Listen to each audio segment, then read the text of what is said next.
have all these great big ideas. It's exciting. It's new. You can vision, yes, I want to be that thin person. Yes, I want to be the person that gets all these projects done. So you can see where you're starting, you can see where the end is, but that chunk in the middle was called the boring middle, Yeah. where everything falls apart when the work has to be done and it's mundane, it's monotonous, it's the same thing, and it's just disciplined effort over time is going to produce the result. Welcome to Lead Like a Girl, where we are empowering everyday women through our stories. I'm your host, Jessica Smith, and I began this journey by sharing my life story. Now, I've joined forces with my longtime friends, Jamie and Corlin, to keep this party going. We met many years ago as young sales girls in our 20s, driven and quickly rising to the top of our industry. As the years went on, life happened, and we all found ourselves in new companies and completely different industries, still striving for success in it all. Career, family, faith, fun. Now, it wasn't easy, but we never stopped moving. Get ready for our real conversations, inspiring stories, and our big life lessons as we share it all. The good, the bad, and the funny. Welcome to Lead Like a Girl. Welcome back to another episode of Lead Like a Girl. We just interrupted Jamie bragging on herself about how prepared she always is. And Jessica bragging on herself on how unprepared she is. Yeah. Always. Yes. And in true form, I land somewhere in the middle. No. Oh my gosh, you were so more prepared than anyone ever. Yes. I always say that. I'm like, Corlin is like super prepared. Jessica is never prepared, and I'm right in the middle. I don't want to say never, because a lot of times, especially when you host, you bring lots of that's data, true. That's true. Thank lots you. of things. Yes. Yeah. Yes. But when Core is stroking your ego right now, Jessica, because I'm gonna say you're never prepared. No, she's actually right now that I think about it, because I do take time to prepare when I'm hosting. But when I'm not, I really embrace the opportunity to practice my impromptu speaking and just talking off the fly. Yeah, and why not practice in front of all of our listeners? Yes, because it's a skill. Listener. Yes. All right. So we are hot off a week of wedding. Jamie, how are you feeling now that you're married, officially married? I would recommend to everyone who gets married to take the week after their wedding off. Yes. Most people do, actually, Jamie. It's called a honeymoon. Yeah, well, I didn't, and it's been just nuts. It's been nuts. I'm on a work trip right now. I did bring Brad with me so that we can have a little bit of a... Is that why the bed's messed up back there? No. Shut your face. No, that is not why the bed's... Wow, you just got called out there. No, Way to lead like a girl. I'm just asking for a friend.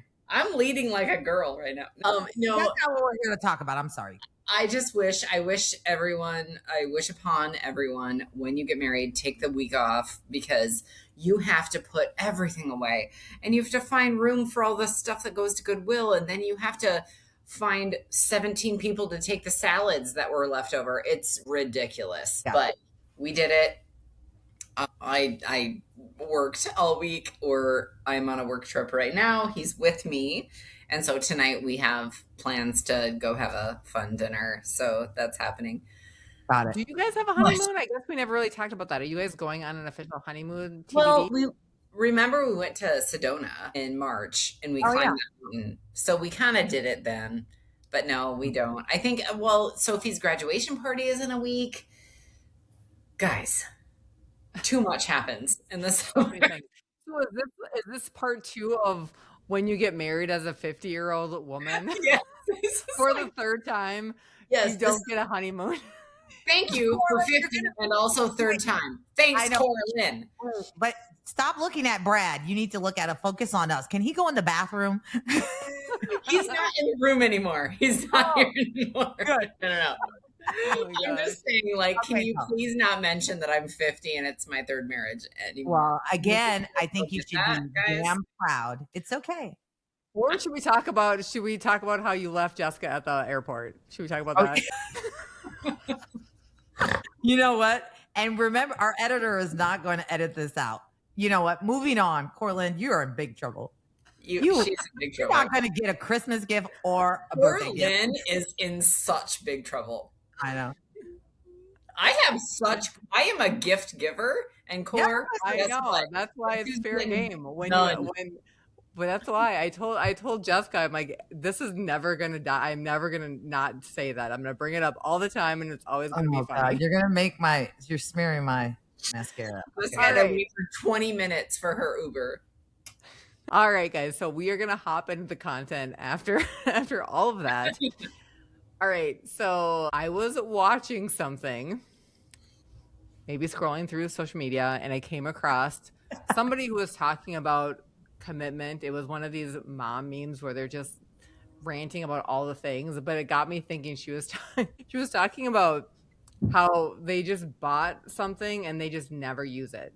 So I want to know, as just a little bit of a first minute fast question, tell me the thing that you signed up for, that you bought, that you invested in, that you don't use at all. You were so excited about it, but now it's just a coat rack. Yeah, that's easy. My gym membership, unfortunately, at the current time. I was going to say my rowing machine, because I do use the membership and they have a rowing machine. And I said, I love using this. And then someone gifted me a rowing machine and then it just sat. And I'm like, I don't want to do this at home. Like, I want to, I like it at the gym, but not at home. So I feel like fitness is the route that this question goes into. Oh, but I was also thinking about, what about people who, and I don't have one, maybe you guys do, but timeshare. What about that? No. Well, I've done You know what I those. mean? I was thinking about kitchen gadgets. That's where my mind went to counteract the fitness. Yeah. Yeah. My mom loves Pampered Chef. And so every now, like, especially when I was younger, probably in my 20s, I think I attended 2, 3, 4 parties, and you look through this catalog of all the gadgets and gizmos that are just going to make cooking just a breeze, taste amazing, get done in 5 seconds. And now I've got a cabinet full of just crap. One being fondue pot. I probably use that thing. That's the problem. You go to the presentation and it's so delicious and everything is perfectly cooked. And then you're like, oh, I would totally do this for parties. And then no. Yeah. And then no parties. No parties. Yeah. So that just kind of sets the stage. So guys, we talk so much about starting things, right? Starting businesses, starting workout routines, starting hard conversations.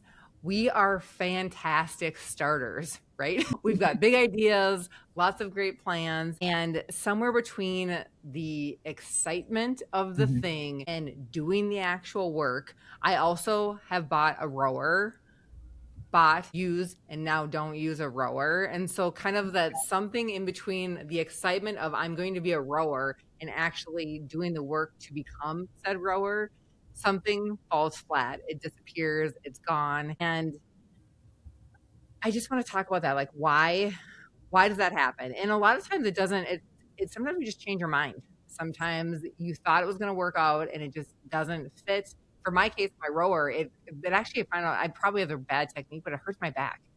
I don't love it.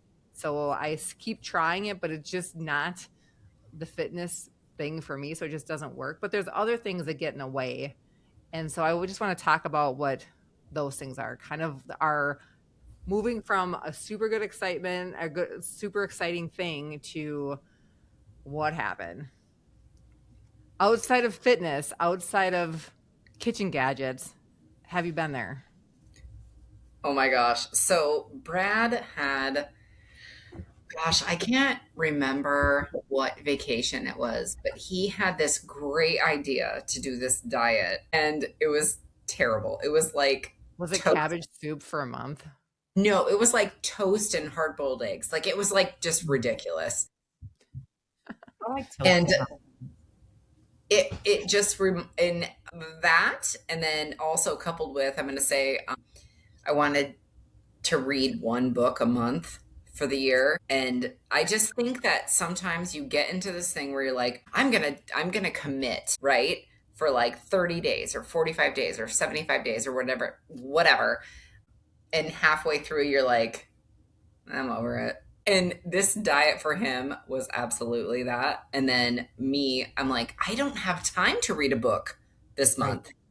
You know what I mean? Like stuff happens and you're like, There will be no education coming from me in this yeah. month. I think my challenge is really, how do I get life to work this way? Like, how do I figure out my life to match up with the goal or the commitment or whatever? If I'm going to read a book a month and in the middle of the month I have to travel for a week or 2 weeks and I can't read that book, how do I get back to it? Right? How do I recommit? Right. Because this is what I'm thinking in this conversation is that we need to change the word because it really isn't commitment. Because if it was truly commitment, it would get done. Yeah. So that's, I think, Effort, maybe? well, I don't know. I mean, it's not. I don't know. It's like, I have sometimes when I'm talking to people about life stuff, and I'm like, "What's your plan?" And they say, "I'm like, that's not a plan. That's a dream. What's your plan?" And so it's kind of making me think of that when I think of all these things, and I'm like, I don't know that I'm that committed because the things that I think back on historically, and that that I was actually committed to, I did. I got it done, you know? Um, I'm going to use my husband as an example. When I met him, I found him to be a challenge, and I was committed to getting this man to marry me. And I was relentless. I don't know if I've ever heard the Jessica Smith say I was committed Ever to getting say that. Did you catch Yeah. that, Jamie? I was Ever. committed to get my husband to marry me. Does not Yeah. sound like I have something never heard that. Hello, Jessica I've been Marie married would 3 say. times. Obviously, I believe in marriage. So, but I think of, or my weight loss journey. Like I was committed. I'm like, I'm not gonna die fat. I'm just not doing it. I was committed. And Yeah. these other things, I just don't know if I consider myself 100% committed. The other thing I will say is that when someone really wants to be committed, they own the accountability to that. And that's where I think it really, and that's why I love doing teamwork because I really think, and we all know this, studies show that, when you go through a journey and you have partnership in it, you're probably 75% more likely to get it done. There's a reason for that. So I know I'm probably jumping ahead, but accountability is, I think, when I look back on the things I actually committed and successfully followed through, it was because I had some accountability somewhere along the line. Right. Yeah. Yeah. I was listening to this podcast, Craig Rochelle, I kind of love this guy, but he was talking about how to be a disciplined person, your life looks really boring. Mm-hmm. In order to be committed, to be disciplined, you just need to show up regularly. You don't, it's not, you're trying to reinvent the wheel, constantly have new ideas. Life looks different all the time. It's really exciting. His point was, my life is really boring and I'm extremely disciplined with the things that I choose to invest my time in. Yeah. To kickstart this conversation, I had come across this photo and it was big blaring words that was talking about commitment and it said the boring middle. And so it was talking about how we can have all these, we can have all these great big ideas. It's exciting. It's new. You can vision, yes, I want to be that thin person. Yes, I want to be the person that wakes up in the morning. Yes, I want to be the person that gets all these projects done. And then the end is you can see that. So you can see where you're starting, you can see where the end is, but that chunk in the middle was called the boring middle, where everything falls apart when the work has to be done and it's mundane, it's monotonous, it's the same thing, and it's just disciplined effort over time is going to produce the result. Yep. Yeah. I like it. Yeah. And I think that, every time you start let's say a goal, an initiative, like you've got this thing you want to accomplish. You're so excited, right? At the beginning. And then you're right, Core, like you get halfway through and you're like, okay, I'm impatient. I have not seen results. I haven't like been able to like reap the rewards. But then also, like, if you can like, so that happens, right? And then you stop. Otherwise, you continue on. And at the end, you go, oh my gosh, all I did was that. What's that book you were reading? One Which one? where you just do 1% more every day. You and Brad are reading the same book, The Slight Edge. The Slight Edge. Yes. So you just do this one little thing. I was talking, Right. so before we did this podcast, I was talking to Brad about it.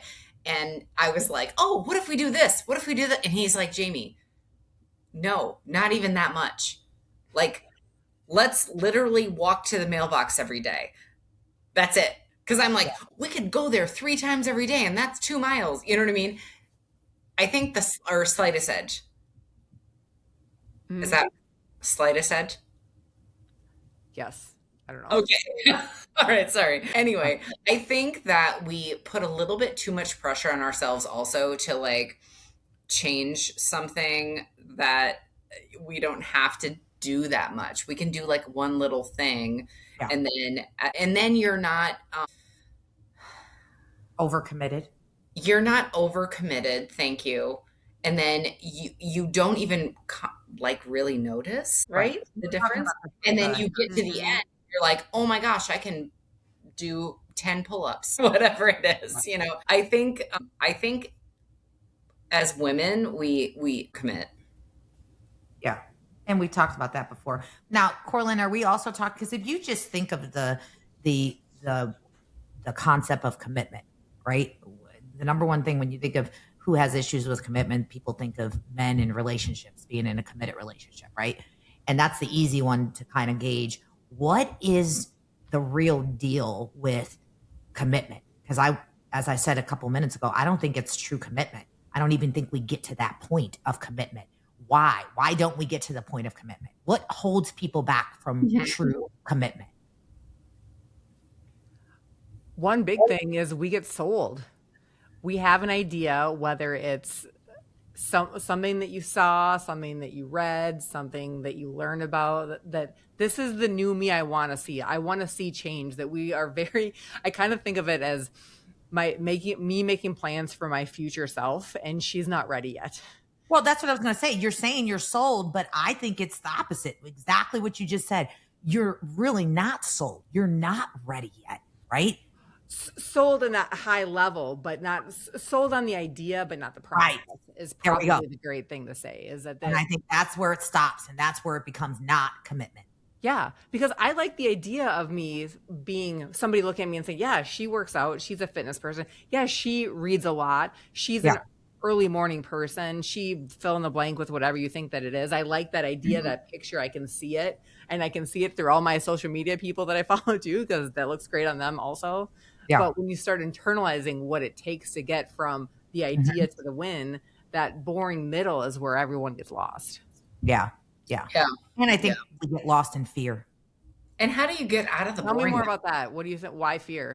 I think we get lost in fear. So it's the person, we all know that person. And for me, it's always easy to talk about weight loss. We always hear that person where they're secretly dieting. It's like, well, I don't want to say anything. Why don't you want to say anything? Well, because they don't want to be held accountable. They don't want people to see them when they fall off. They don't want to get caught with a donut in their hand, right? They're just like, it's this fear of failing. And if I truly commit and I truly express how much I want this, if I don't do it, what is everyone going to think of me? That's the fear. And that's valid.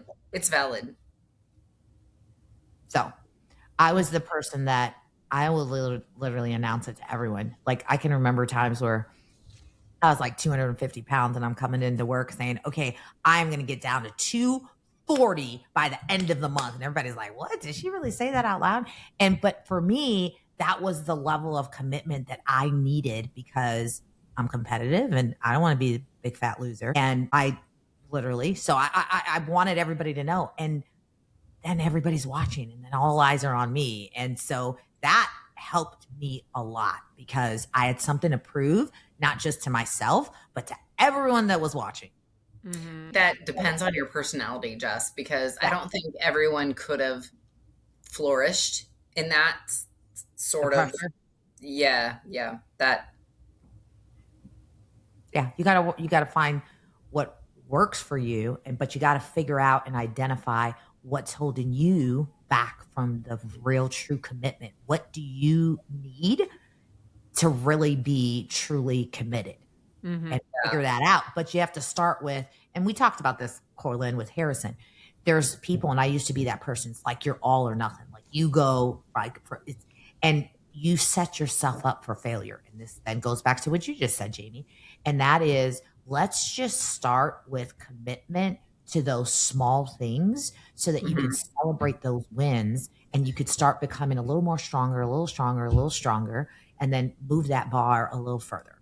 Yeah. And I think it's valuable to, we've talked about this so many times, short-term goals, long-term goals. It is so valuable to come up with like, what are the small wins I can have today, tomorrow, and the next day? I still have my long-term goal, right? But like what are my short-term little wins? Right. Exactly. And maybe that's like you said, Jessica, maybe that's something where you come into work and you say, I'm at 149. I'm at 148. I'm at 147. You know what I mean? Right. I'm at 157, by the way, but who's counting? You are tiny. Clearly, somebody is counting. I just want to see the scale one into my life say 130 one time, even if it's just for one day.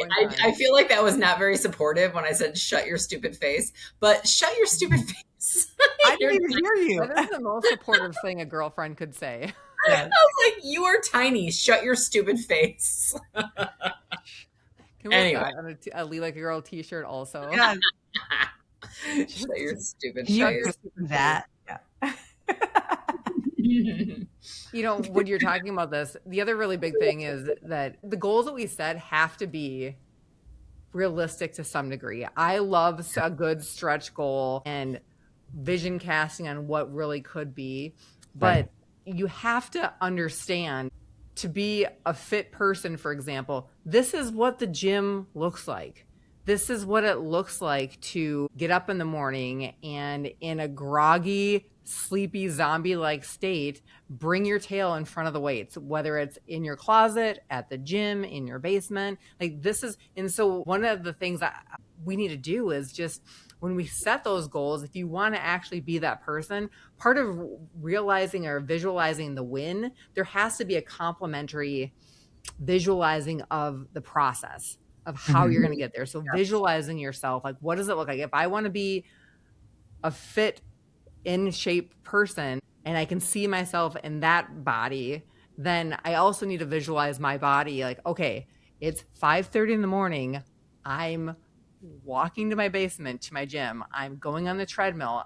And also we have to talk about the things that we need, because we can't just change a new habit. We can't just add something to our plate and not change something else. I think about that a lot, Core, in terms of like meal prepping, for example, is one of the things that I do, but also scheduling my work week. Right? So actually going in and, whether it be write it down, make a Teams meeting, make a Microsoft whatever meeting, but like scheduling out, okay, next week I'm going to go here and then here and then here and then here and then here. And, or like on Sunday night, I'm going to meal prep so that my husband and child and dad now have meals to eat. I think there's such a element of planning, right? This week, for example, I have 4 places to go tomorrow. And had I not actually scheduled it and wrote it down and put the meeting together and had it on my calendar, I don't know that I could have made it happen. So I think some of it is that, right? It's planning. Yeah. And when you say planning, one of the things that I think about, and some people, again, you got to do what works for you, but some people could view this as being negative. But when I write something down and I have a plan or a goal or whatever I'm committed to, I also make a list of things that can go wrong. And for me, Really? it's I'm yes, sorry. Expand on that. but right, because you view that as negative, right? No, I So would never do that. so okay, hear me out. So the reason why I do that is because I'm preparing my brain in advance that if A, B, and C happens, this is what I'm doing or not doing. So I'll give you an example. If I know that in order for me to get to the gym, I have to get up in the morning at 5:30, right? So I have what's something that can go wrong? Why I wouldn't get up at 5:30 in the morning? Give me Sleep, alarm, okay. husband, Ding no ding. water, dog. Alarm. Alarm. Okay. Okay. Husband, dog. I'm going to use all three of those because those are good ones. So in advance, I'm like, Hayden, I'm just letting you know, I'm planning on going to the gym this week. You're taking the dog out. And if you don't, I'm going to choke you out. So, or do you understand that that is what you're doing? Okay. Well, just so you know, I have to be in bed by 10 o'clock because I'm getting up at 5 o'clock in the morning and I need your support in doing this. Next, the snooze button is off limits. Like I am committed. That thing doesn't even exist in my head because that is something that can go wrong and I can hit that snooze button and next thing you know, the plan is off. So I literally will think of all of these things that will go wrong so that I'm already ready for them if or when they happen, or I'm already making sure that they're not going to happen. So, am I a weirdo? I'm sure. Yeah. But it works for me. It's fine. It's good. Core, do you do this? You are not a weirdo, and that is also why you're one of the most disciplined people that I know because you You prepare in that are a way. weirdo. You're not a You're weirdo. like, you do what? That sounds great. That's okay. No, I was resonating with that because I do some of the I don't write it down, but I do think of those things. Probably not the extent of your crazy train, but I do think of those things and you because in that process of you telling your family of what's happening, you are softly getting buy-in from them because I knowing you're closing them on that also.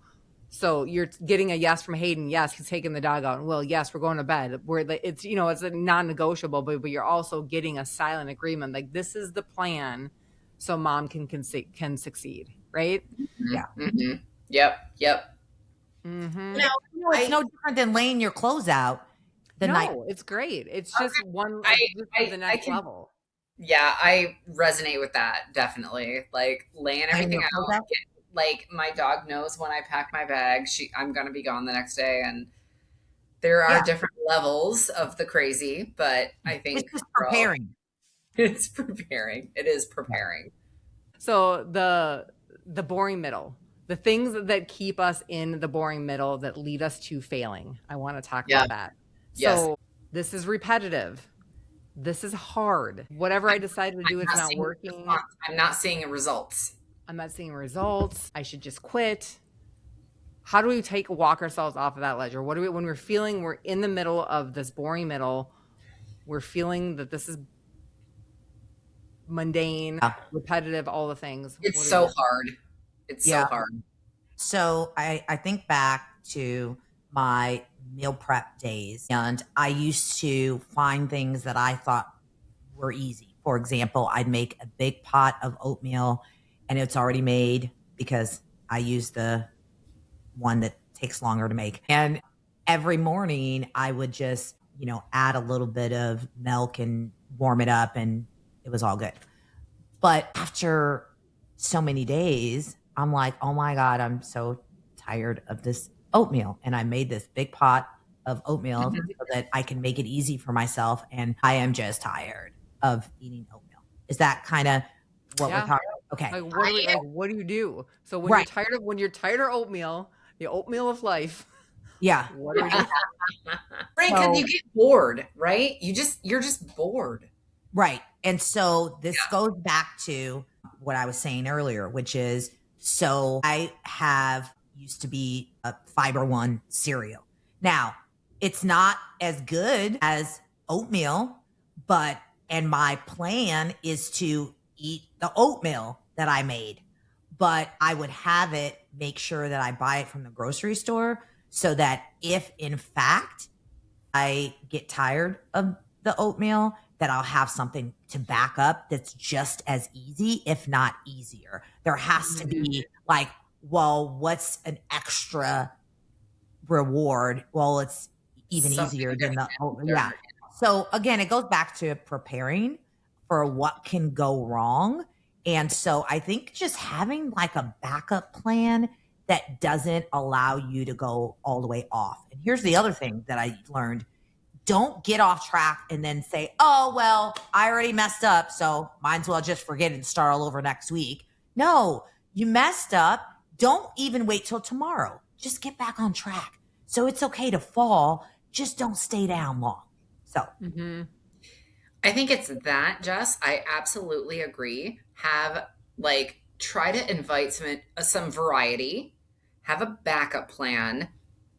But I'm just going to go back to what I always say, which is you got to have your tribe. yeah.